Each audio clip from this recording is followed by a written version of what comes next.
Yes. So in this particular question for December 2024, it is a question basically which examined a number of concepts, including the concept of leases. So let's go straight to that question. Question number four. Question number four. And the question reads, Farmrad Limited has been in operation for the last 15 years, dealing in agricultural produce processing business. The foreign trial balance was extracted from the books of the company as at 31st of October 2024. So we are given the revenue income from investment, ordinary share capital, retained earnings, 8% loan stock, account payable, deferred tax, bank balance, land buildings at cost, plant at cost, accumulated depreciation for buildings and for plant. We have purchases, we have distribution costs, administrative expenses, loan interest paid, there is leased plant rentals. We have the dividends paid, inventory on 1st November 2023, account payables, and then we have investment, which you're told is a long-term investment. So we have additional information. Number one, we are told as at 31st of October 2024, the inventory was valued at 43.2. That is automatically the closing inventory. Number two, we are told that the buildings were purchased back in 1st November 2008. The cost of land at that date of purchase was shilling 70 million. However, on 1st of November 2023, land and buildings were professionally valued at shillings 175 million and 80 million respectively. The estimated useful life of the building before the valuation was 50 years. However, the revaluation did not change the useful life of the building. Plant is depreciated at 15% per annum using reducing balance method. And then you're told depreciation expense are included as part of the cost of sales. Number three, on 1st November 2023, Farmrad Limited entered into a 5-year lease agreement for an item of plant. This item had estimated useful life for 5 years. The annual rentals, which was payable in advance, effective from 1st November 2023, was 22 million. So we are told the fair value of the plant was 92 million, and the implicit interest rate is at 10%. So number four, we are told the 8% loan stock was issued on 1st January 2024, and the interest is payable 6 months in arrears. Number five, we are told the income tax for the year which ended 31st of October 2024 was estimated to be 28.3 million. The deferred tax provision at 31st of October 2024 was increased to 14.1 million. So what are we required to do here? Number one, you're required to prepare the statement of profit or loss for the year which ended 31st of October 2024. Part B, statement of changes in equity for the same year. Part C, the statement of financial position. Now, before we answer the question itself, so what I want us to do, we deal with note number 3, because now note number 3 is all about leases. So we use that information in note number 3 to revise on what? On leases, because we are told that this company is an asset. This particular company is what? An asset. So we see how we account for that, or how this company will account for that particular lease transaction. So therefore, let's go straight to note number 3. Note number 3. Note number 3. Note number 3 is on leases.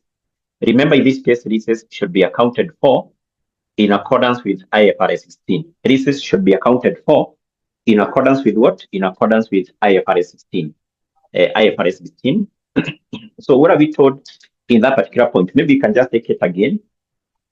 So we are told that on 1st of November 2023, now 1st of November 2023 is the start of the current year, because if you go to the requirement, you'll be able to see that you're required to prepare the financial statements for the year which ended 31st of October 2024. That is when the year was ending, the current year. Automatically, the next year will start 1st November. So this year, therefore, started 1st November of 2023. That is the start of the current year.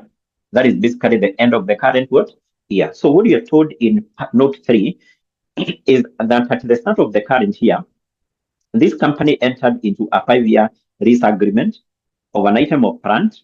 And then we are told that this item had an estimated useful life for 5 years. The lease period, the lease term, 5 years, the estimated useful life of the asset, 5 years. And the annual lease rentals was payable in advance with effect from 1st November 2023 of 22 billion. And then I think in that case, we're given the fair value of the plant. So that fair value of the plant is something we should ignore, because remember what we said in this topic of leases. We say that if, for example, you lease an asset, you are known as the lessee. You are known as who? The lessee. You have leased that asset from the owner. The owner of the asset is called the lessor. So therefore, we say if you lease an asset as the lessee, then you need to compute and recognize two items in your books of account. Number one, you need to compute something called the lease liability. And number two, you need to recognize something also called the right of use asset. So therefore, this company here, that is Farmrad Limited, in relation to this transaction, it has to compute two items, the lease liability and the right of use asset. Yes. So that's why I'm saying that fair value, there is no way we use the fair value of the leased asset, because I hope you can be able to recall how we compute the lease liability, how we compute the right of use asset. There is no way we use the fair value. So, and therefore, that's why I'm saying we ignore that. And then you're given the interest rate implicit in the list. Now, basically what we need to do, take into account our company leased an asset on this date, that is 1st November 2023. So we are told that this is a lease for 5 years. The lease term are 5 years. Now we said once a company has leased an asset, at the inception date of that lease, that company should recognize two items. One, the company should recognize something called the lease liability. And we say that this lease liability is equal to the present value of the minimum lease rentals not paid at the inception date, of the lease.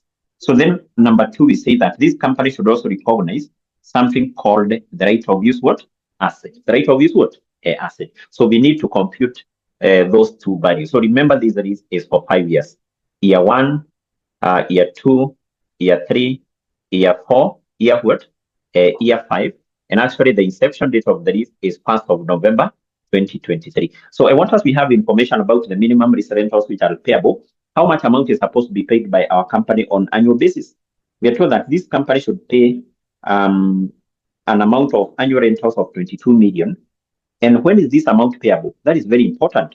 This amount is payable with effect from 1st November 2022. So that amount is payable in advance. So the first minimum lease rentals was paid there, 22 million. The other one at the start of year 2. The other one at the start of year 3.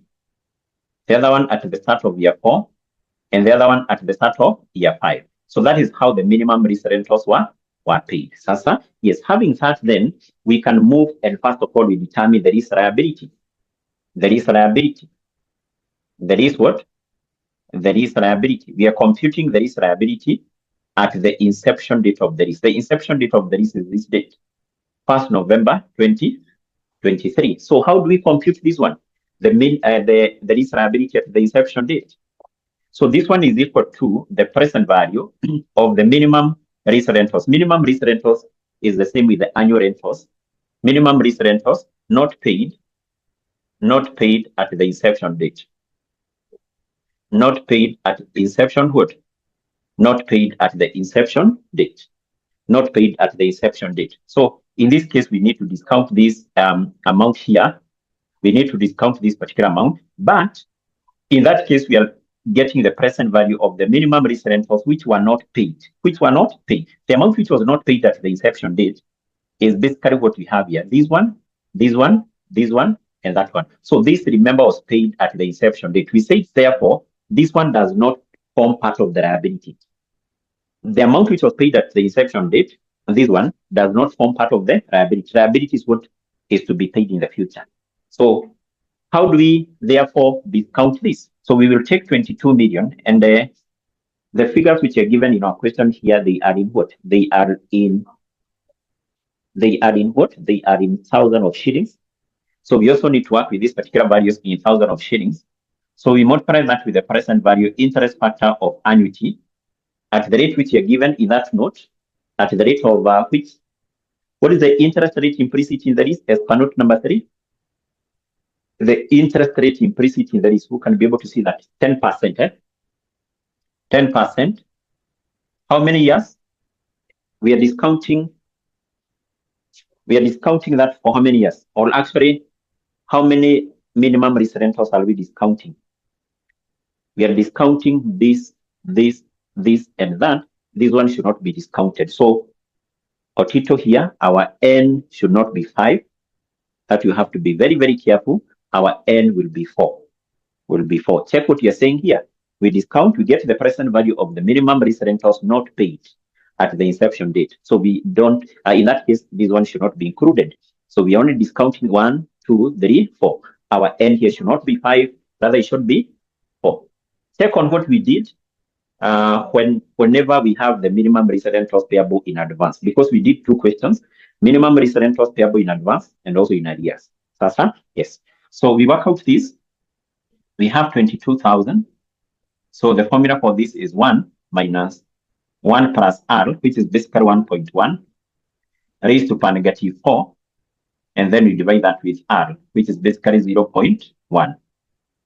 0.1. So that will give us what? That will give us the lease liability at the inception date. So we have 1.1 raised to power negative 4. So 1 minus answer.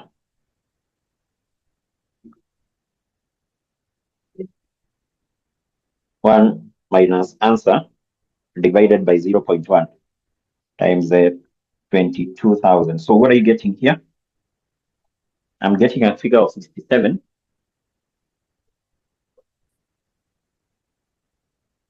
I'm getting 67. 737. Martin, you're saying what? I write the full formula. So in this case, I presume that, remember these are concepts you have done in FM. So formula E. See, formula E is 1 plus 1 what? 1 minus 1 plus R. This is basically the formulas you come across in FM. Your topic here, time value of money, divided by R. That is the formula which you are applying here. But in this case, we are just applying that concept. In terms of how we discount, that is something you should be able to. I hope that is something you have done in FM. Studio. Yes, that is a concept you have done in FM. So this is what? This is the lease liability at the inception date. The lease liability at the inception date. The lease liability at the inception date. The lease liability at the inception date. Yes. In other terms, if, for example, now you have a problem with this, so you can use a wrong route. You can use a wrong route, whereby basically you'll have now the years, year 1, 2, 3, 4. Because we are saying that this particular amount, we are discounting this for amounts here, basically for a period of 4 years, like this. And remember, in a FAR, the examiner will not give you the examiner will not give you the present value interest factor tables in a FAR. You have to work with the formula. Sasa, in a FAR, formula hizo tables hazitakuwa, so lazima hizi formulas uzikumbuke. So ukuwe na hizo amount, and then you have the present value interest factors. In that case, you can use this formula here. 1 plus R raised to power negative n. So ukuwe na hizo value. So n hapa mwaka ya kwanza ni 1. Ukikuja hapa n ni 2. Ukikuja mwaka ya tatu n ni 3. So what will change is just the index, the power there. Sasa, so you work out this, and then you multiply this times this, and then you have those values, you get the total. Whatever you get here should be the same, 69, 737, but these are wrong route. These are wrong what? Route. So different methods of discounting, but basically this what this how we basically work out that. That's how we compute that. Sasa? Yes. So having this, remember, in our case, even before you proceed to compute the rate of use asset, take into account we are required to prepare the statement of profit or loss and the statement of financial position. In addition to this liability, we need to determine 2 things. 1, so how much amount should the company recognize in the income statement, in the statement of profit or loss?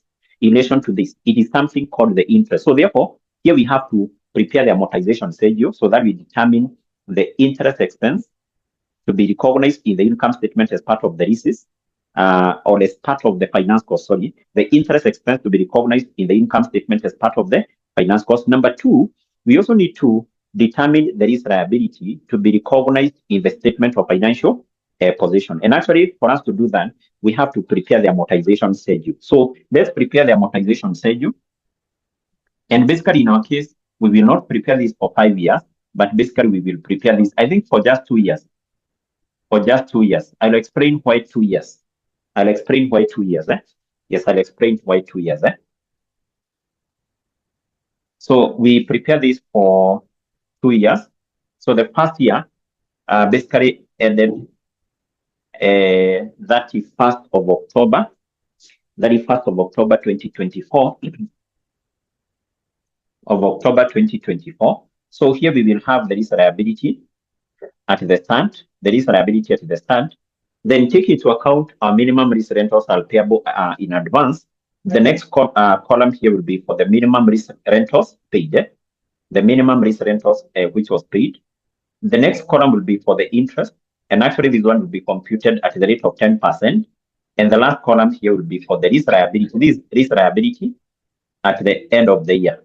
The lease liability at the end of what? At the end of the year. At the end of what?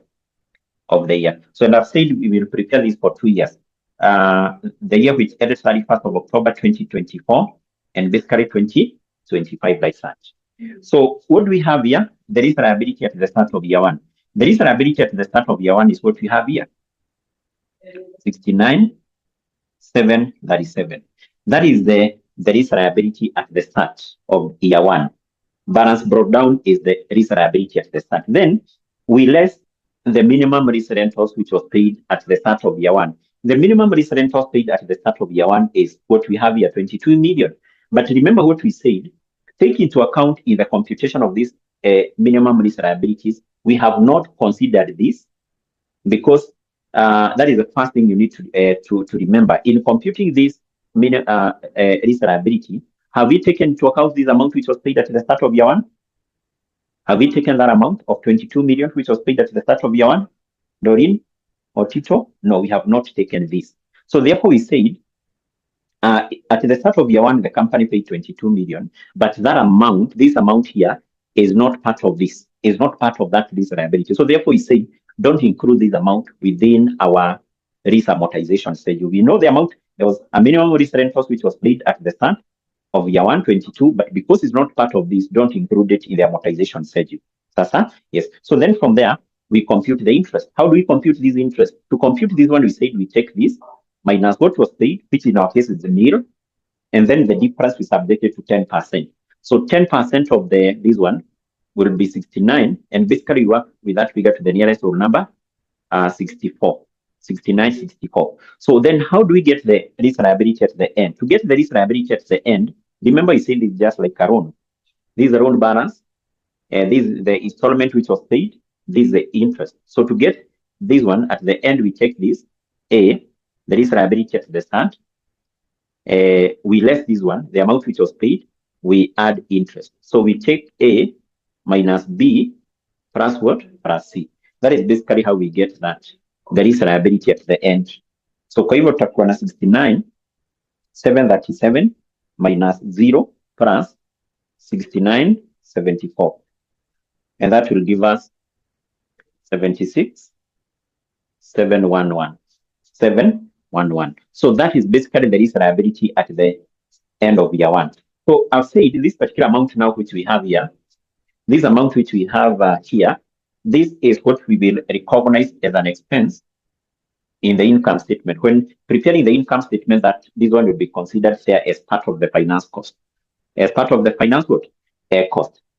But remember I said in preparing the statement of financial position, we have to recognize actually 2 items. Under the non-current assets, we recognize something called the lease liability, and actually the lease liability to be recognized in the balance sheet for the current year, the year which ended on this date, is the lease liability at the end of year 2. That's why we have to prepare this lease amortization schedule for 2 years, so that we get this balance here. This balance here is the one to be recognized in our statement of financial position as an uncurrent liability. And then the difference between the lease liability at the end of year 1 at the end of year 2, we recognize it as a current liability in the statement of financial position. So let's move to year 2.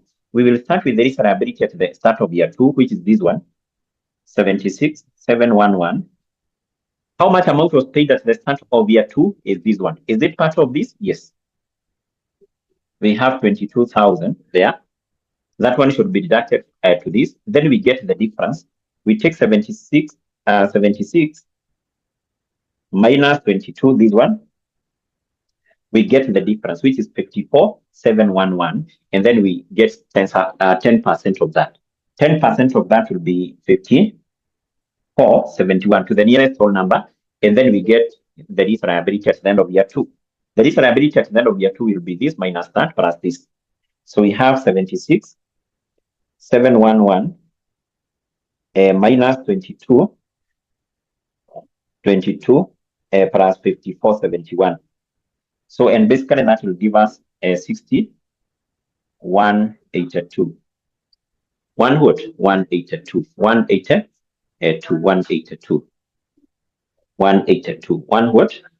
82. So that basically how we prepare that risk amortization schedule, risk amortization schedule, and basically now we have the amount to be recognized in the income statement and the amount to be recognized in a statement of financial position.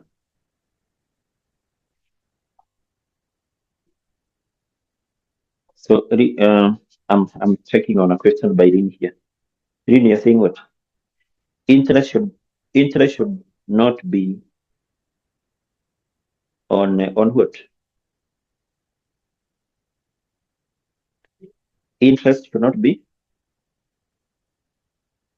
on the risk liability.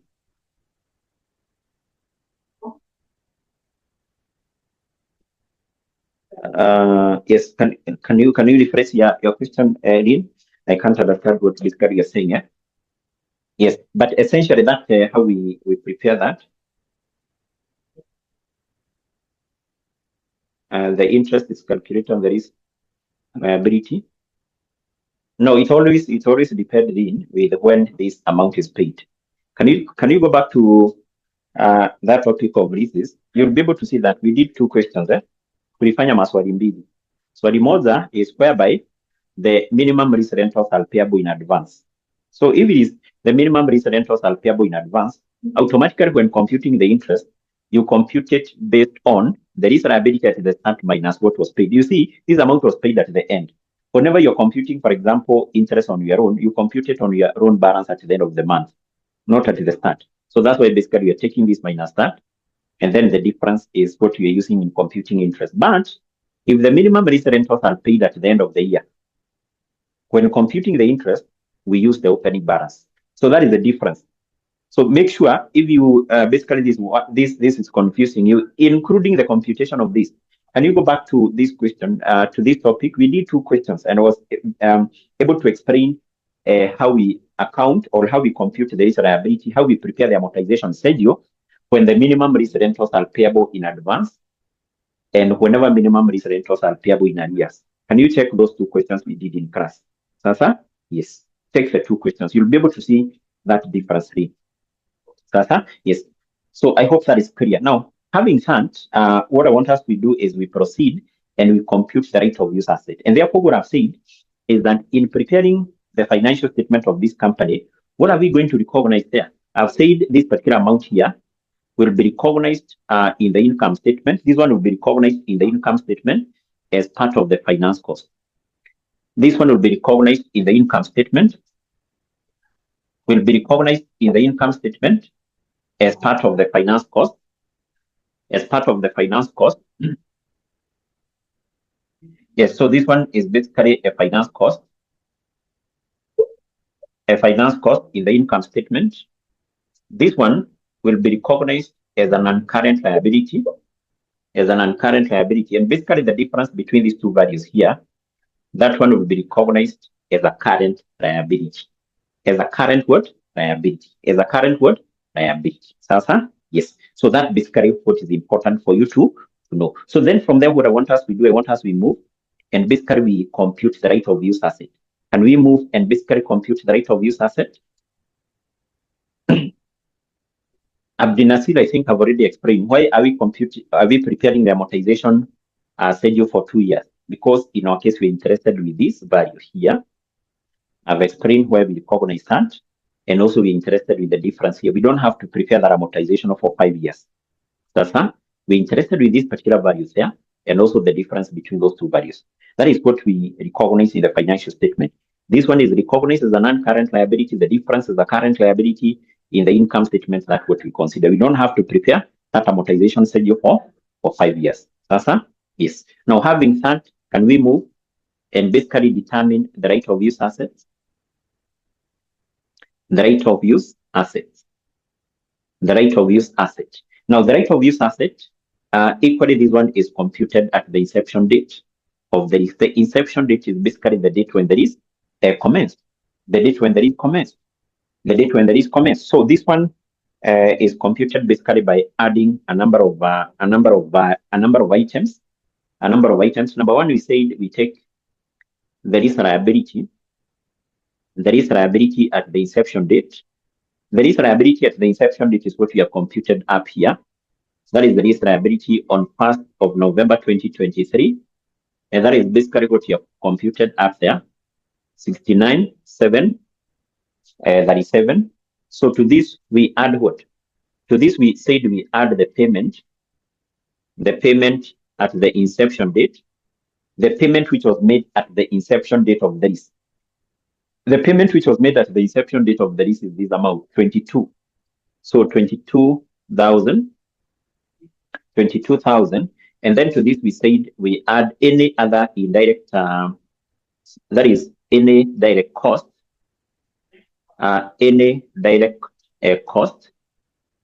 associated with the lease. And we say that this direct cost associated with the lease, this may include something like the legal cost. Essentially, we say that if, for example, a company is entering into a lease, the company may incur some legal cost, the legal cost of having a lease agreement. In our case, do we have any legal cost which was incurred? We don't have any legal cost. So what we need to do, we get the total amount here. So because we don't have any legal cost. So we have 69,737 plus 22,000. So that will give us what?